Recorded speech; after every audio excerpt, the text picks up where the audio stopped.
a fun event, a spring fling tea from First Congregational Church, Linda Ferguson and Jerry Palmer. Nice to see you. Hi there, Bart. How are you today? I'm fine, Linda. Always nice to see you, and it's always great to see a new spring hat that you have. Well, I thought nobody recognizes me unless I wear a hat. You're a hat person. So this is my Kentucky Derby hat. Well, how do you Yes. like my master's hat? Oh wow, beautiful! Yeah, And it's green for spring. Yes. On that. All right. So, well, we're going to have the spring fling tea at the church. The church has a wonderful history. It's one of the few buildings in Jackson that is on the National Historic Register, and it's one of the first 5, I believe, in Jackson that are so. It goes way, way back. Jerry knows a little bit more about the history of the church. it's the oldest church in Jackson, isn't it? No, No? almost. Okay. We were the first brick building church Oh, in our first church site, and then we moved. all right. Good enough. We worked on it. I think probably the most architecturally significance about the church is well over 100 years ago. What happened to the church? It was raised. We raised it. We had only been in the church 13 years. We split with the Presbyterian church because they were pro-slavery and we were against slavery. So we split with the Presbyterians and built a church on the west end of the town square. And then we grew out of that, and then we built our new one and dedicated it in 1860. And then 13 years later, we grew out of it again, and they had to raise it, which entailed putting wood rolling under somehow they got them under the church.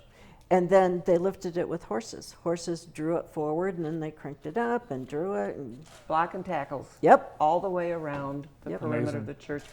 If you ever notice, as you drive by, you can even see it, the brick on the lower portion is lighter than the brick on the upper portion.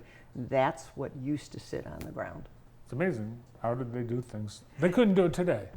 No, it was a Midwest firm that they had looked for, and it was premium. They were like the best in the country of doing this kind of thing back in the 18.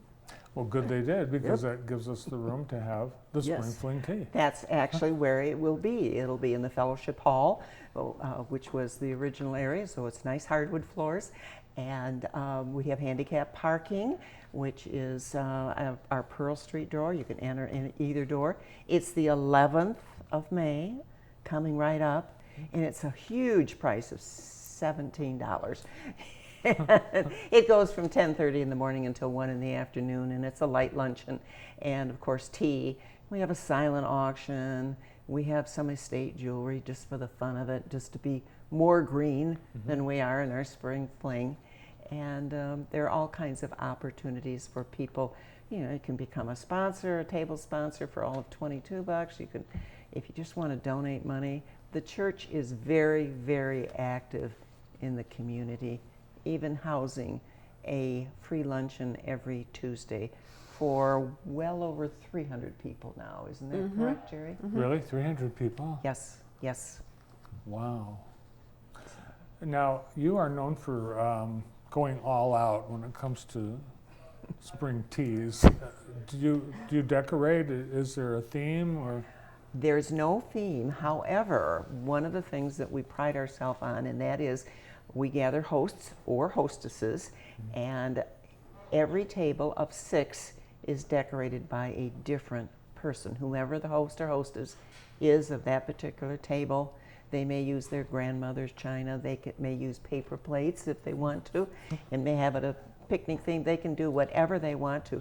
But after our program, which is done by the Tuesday Musicale, called Jingles, plural, all the way, we will ask each host or hostess to say 2 or 3 sentences about their table, whether it be the people there or whether it be something about, maybe it's a tablecloth.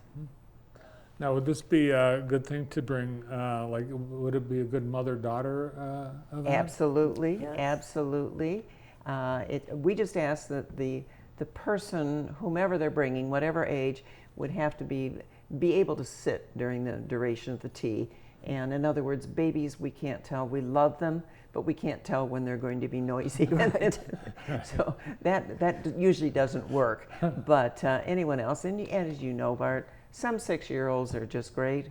Male or female, doesn't make any difference. And some are just holy terrors. That's right.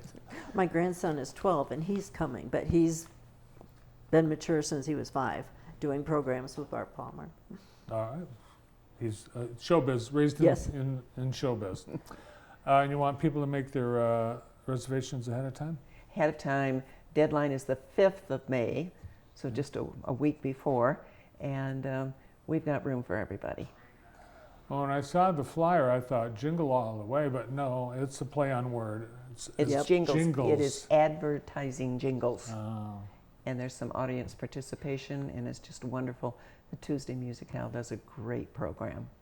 Well, you seem to know an awful lot of history of the church I've itself, been a member Jerry. for over 35 years, So so I've seen changes.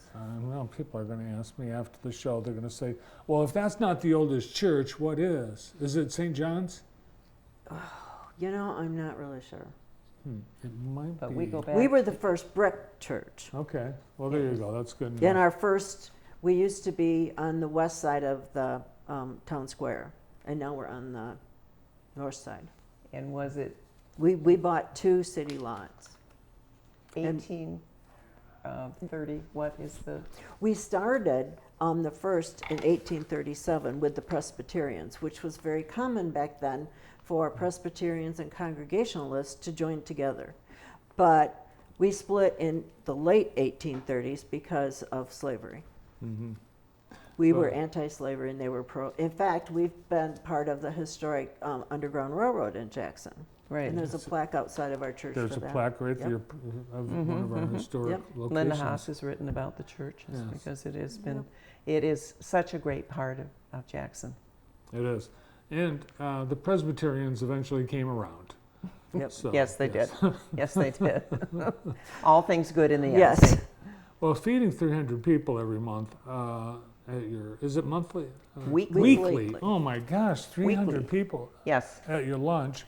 How do you do it? Do you need help? Is this a fundraiser, this tea? Yes. The tea Okay. is a fundraiser, and it will go into the church coffers to help out. And it's a fundraiser that people can attend very easily. $17, and it's very inexpensive for people. You and can it's get a not whole as, lot for $17. Right. It's not as if we have to go out and buy the food too. Yeah. But we'll prepare it and serve it, and in turn everybody can enjoy it. We just want people to come and see the building and enjoy themselves.